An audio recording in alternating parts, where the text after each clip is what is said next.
पंढरपूरप्रमाणेच प्रतिपंढरपूर अशी ओळख असलेल्या नंदवाळमध्ये आषाढी एकादशी दिवशी वारकरी लाखोंच्या संख्येने येतात.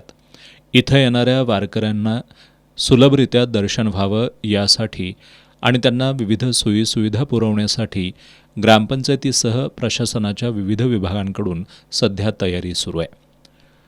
ग्रामपंचायत, देवस्थान समिती आणि पोलीस प्रशासनानं वाहनांच्या पार्किंगपासून दर्शन रांगेपर्यंत प्रत्येक ठिकाणी भाविकांच्या सोयीसुविधांचा विचार करत तयारी सुरू केली आहे. यात्रेदिवशी प्रांताधिकारी आणि तहसीलदारांच्या हस्ते पहाटे पूजा आणि अभिषेक होईल. त्यानंतर दिवसभर मंदिर दर्शनासाठी खुलं राहणार आहे. यात्रेच्या निमित्तानं नंदवाळ आणि परिसरात होणाऱ्या गर्दीचा विचार करून वाहतूक मार्गांमध्ये बदल करण्यात आले. त्याचबरोबर यात्रेसाठी येणाऱ्या वाहनधारकांच्या पार्किंगची व्यवस्था विविध ठिकाणी करण्यात आल्याचं इस्पुर्ली पोलीस ठाण्याच्या वतीनं सांगण्यात आलं आहे.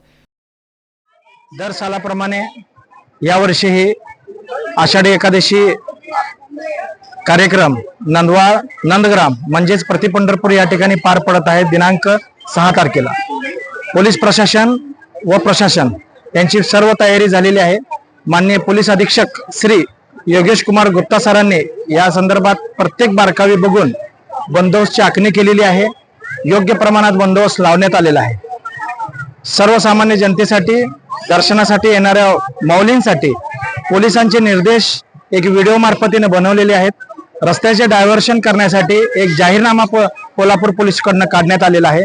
इस्पुर्ली पोलीस स्टेशन कडून तसेच कोल्हापूर पोलीस दलाकडून योग्य तो बंदोबस्त नेमलेला आहे.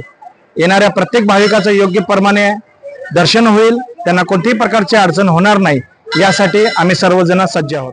सुमारे 4 ते 5 लाख भाविक या यात्रेसाठी येतील अशी शक्यता गृहीत धरून यात्रेचं नियोजन करण्यात आलं असून 1 किलोमीटरपर्यंत दर्शन रांगेची तयारी करण्यात आली आहे.